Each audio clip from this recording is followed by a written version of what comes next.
조갑제 TV 시청자 여러분 안녕하십니까. 2024년 4월 6일 밤 9시입니다.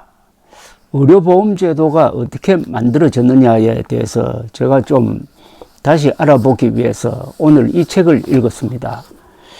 당시 대통령 박정희 직속으로 비서실장을 지내신 김정념 선생 회고록입니다. 이미 고인이 되신 분인데 한국경제정책 30년사입니다.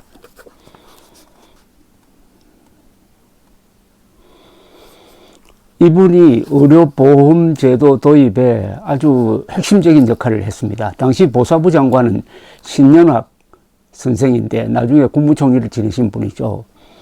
그리고 모든 경제 사회복지 정책은 김정년 비서실장이 총괄 관리를 해왔습니다. 그래서 이분의 이 정언은 아주 1급 자료입니다. 가장 정확한 정보입니다. 그 대목을 제가 읽어드리겠습니다. 1977년 7월부터 실시된 새로운 의료보험의 주요 골자는 첫째, 종래 임의 적용 규정을 강제 적용으로 개정하되 그 범위를 현실적으로 적용이 가능한 일정 규모 이상, 처음에는 500인 이상의 사업장 근로자로 하고 이를 단계적으로 확대할 수 있도록 하였다. 즉 처음 출발부터 현실적으로 했다는 겁니다. 500인 이상의 사업장에서부터 의료보험을 시작을 해가지고 점점점 확대해가는 점진적 방식을 취했다는 겁니다. 둘째, 보험료는 건전한 운영을 하고 있는 외국의 예를 창조로 하여 사용자 및 피고용자 간의 균할 부담 방식을 채택하고 정부 보조금은 운영비 지원에 국한한다. 그러니까 잘 되고 있는 해외 사례, 외국 사례를 참고로 하고 회사와 그리고 직원들이 같이 보험료를 분담할 수 있도록 하고 그리고 정부는 운영비를 보조했다. 이렇게 되어 있습니다. 아주 처음부터 설계를 잘 짰다는 거죠. 그리고 보험료율은 보수 월액의 3 내지 8%의 범위 안에서 각 조합이 정관의 규정에 의하여 임의적으로 결정하고 사용자가 징수하도록 하였다. 이때 사용자는 회사를 말합니다. 셋째, 대부분의 국가에서 의료의 과용 혹은 남용을 방지하고 의료보험의 건전한 운영을 기하고자 실시하고 있는 수익자의 비용 일부 부담제를 우리도 채택하였다. 셋째, 강제 적용이 되는 일정 규모 이상의 사업장의 제1종 의료보험조합 외에 2종 보험조합으로서 자영자 및 농업민을 대상으로 군, 시, 구 등 행정구역별로 임의로 조합을 결성, 운영할 수 있게 하였다. 500인 이상의 큰 기업체 이외에도 또 다른 형태의 조합을 만들어서 지역에서 그리고 자영업자 그리고 농어민 이런 사람들이 자율적으로 의료보험을 만들 수 있도록 하였다. 이런 이야기입니다. 여러 가지 고려를 해가지고 종합적으로 아주 신축성 있게 균형 있게 설계를 했다는 이야기 아니겠습니까? 1979년 7월부터는 의료보험 시작이 1977년 7월 1일입니다.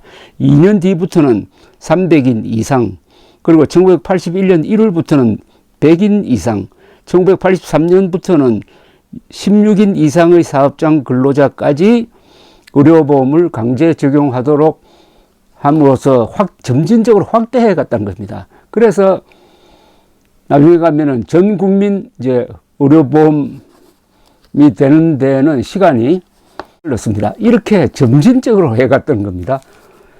의료보험이라는 이런 거대한 제도는 시작을 너무 통 크게 하면 안 됩니다.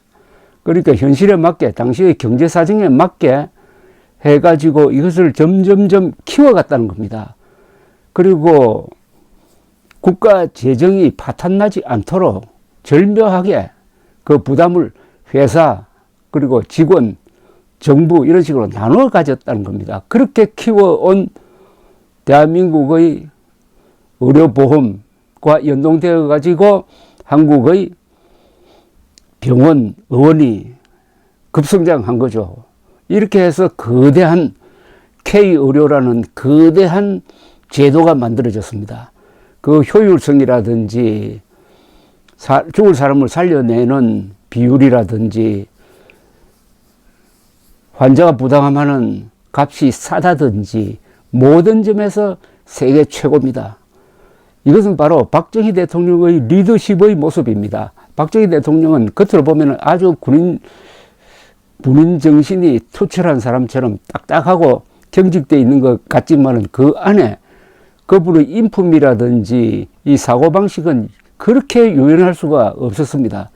어떤 민간인들보다도 더 시장적이었고 어떤 과학자보다도 창조적이었습니다.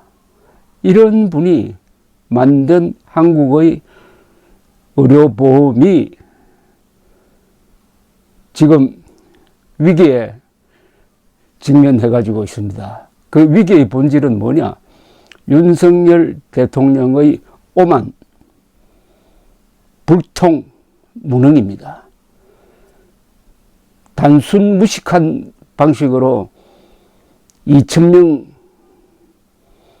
늘리기, 의과대학 정원 2,000명 늘리기를 밀어붙이다가 지금 한국의 세계 최고 수준의 의료체제가 뒤흔들리고 있습니다. 전공이 10,000명이 이탈했습니다. 그리고 휴학계, 동맹휴학하고 있는 의과대학생이 또 한 10,000명입니다. 20,000명이 벌써 이탈을 했습니다. 여기에 연동돼 가지고 5대 종합병원의 경영이 악화되고 있습니다. 한 병원당 적자가 하루에 10억씩 난다고 합니다. 대한민국의 5대 병원은 세계 유명한 병원 랭킹을 내면은 거의 다 50등 안에 들어오는, 그러니까 세계 최고의 병원입니다. 삼성의료원, 아산중앙병원, 성모병원, 세브란스병원, 서울대학병원, 한국 의료의 심장입니다. 이 심장이 흔들리고 있다고 하면은 한국 의료체계 전체가 흔들리고 있다는 겁니다. 윤석열 대통령이 지난 2월 초에 이른바 의료개혁 드라이브를 걸고 나서 2달밖에 되지 않았습니다. 2달밖에 되지 않았는데 그동안 40여 년 동안 아주 조심조심 차곡차곡 쌓아 올린 한국의 의료체제가 근본부터 흔들리고 있습니다. 단순 무식이라는 표현을 우리 송평인 동아일보 논설위원이 썼습니다만은 박정희 대통령의 아주 확고하면서도 유연성이 있고 조심조심 현실과 사실에 기초해 가지고 실사구시 정신으로 키워온 이 의료체제를 윤석열 대통령이 단순 무식한 방법으로 뒤흔들고 있고, 이게 이번 총선에서 바로 심판을 받는 거죠. 이번 총선은 흔히 윤석열 심판 선거로 지금 기울고 있는데 그 핵심은 윤석열의 단순 무식한 이른바 의료개혁에 대한 심판이라고 보면 됩니다. 여러분 너무 억울하지 않습니까? 위대한 지도자를 중심으로 아주 우수한 관료들이 머리를 짜내고, 그리고 장인정신이 투철한 한국의 의사들이 거기에 합류하고 하면서 만들어낸 세계사적인 성취입니다.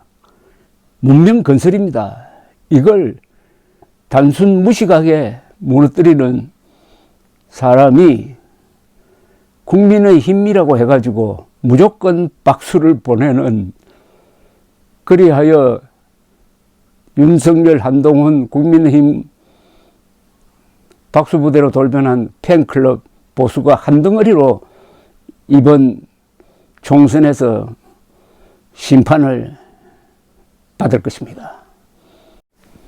임진왜란을 다룬 김승한 선생의 7년 전쟁이라는 소설이 있습니다. 이 소설 첫 권에 이런 말을 항상 적어 놓았습니다. 지도자의 무능은 만참으로도 부족하다. 그 뜻은 무능한 지도자는 만 번이나 목을 쳐도 부족하다는 겁니다.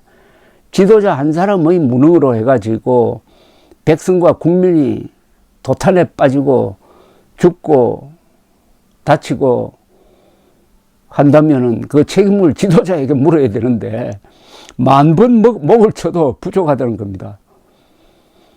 지도자의 무능은 그것은 범죄입니다. 윤석열 대통령이